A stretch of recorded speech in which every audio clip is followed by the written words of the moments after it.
السلام علیکم دوستو، میں امید کرتا ہوں کہ آپ سب خیر و عافیت سے ہوں گے۔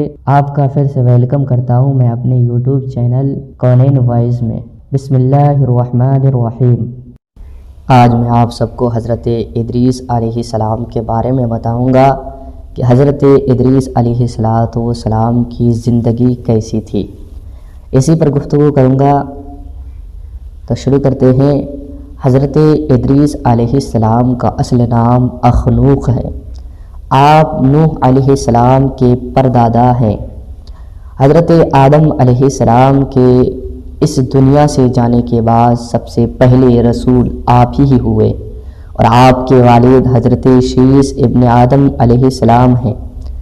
سب سے پہلے جس شخص نے قلم سے لکھا وہ حضرت ادریس علیہ السلام ہی ہیں، اور سب سے پہلے کپڑا سلنا آپ ہی شروع کیے تھے، اور کپڑے پہننے کی ابتدا بھی آپ ہی سے ہوئی۔ آپ سے پہلے لوگ کھالے پہنتے تھے، اور سب سے پہلے ہتھیار بنانے والے، ترازو اور پیمانے قائم کرنے والے، اور علم نجوم و حساب میں نظر فرمانے والے بھی آپ ہی ہیں۔ یہ سب کام آپ ہی سے شروع ہوئے۔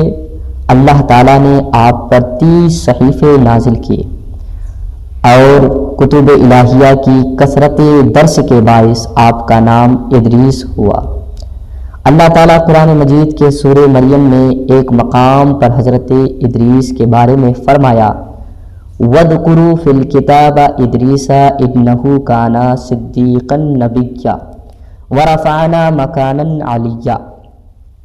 اس کا ترجمہ یہ ہے کہ اس مقدس کتاب قرآن مجید میں ادریس کا ذکر کیجیے، بلا شبہ وہ بھی نہایت سچے نبی تھے، اور ہم نے ان کو اونچی جگہ اٹھا لیا، یعنی آسمان پہ۔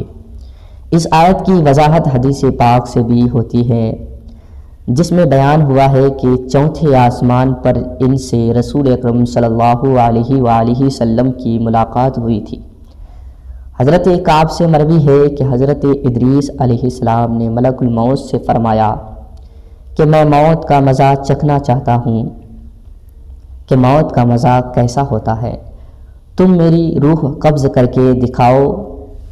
انہوں نے حکم کی تعمیل کی اور روح قبض کر کے اسی وقت آپ کی طرف لوٹا دی، آپ زندہ ہو گئے۔ پھر آگے کتابوں میں بیان کیا جاتا ہے کہ حضرت ادریس علیہ السلام ہمیشہ روزہ رکھا کرتے تھے، ہر روز 12,000 تسبیح پڑھا کرتے تھے، اور حضرت ادریس علیہ السلام جب مجلس قائم کرتے تھے تو آپ کی مجلس میں فرشتے بھی حاضر رہتے تھے۔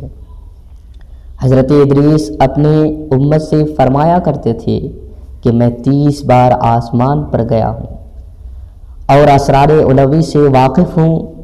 اسرار علوی کہتے ہیں رازوں کے علم کو جاننے والا۔ حضرت ادریس نے اپنی امت کو آنے والے رسولوں کی خبر دی، اور حضرت ادریس علیہ السلام تمام دنیا کی سیاست کی تھی۔ حضرت ادریس علیہ السلام اللہ تعالیٰ کی کتاب کے صحیفوں کا بکثرت درس دیا کرتے تھے، اس لیے آپ کا لقب ادریس ہو گیا، اور آپ کا یہ لقب اس قدر مشہور ہو گیا کہ بہت سے لوگوں کو آپ کا اصلی نام تک معلوم نہیں۔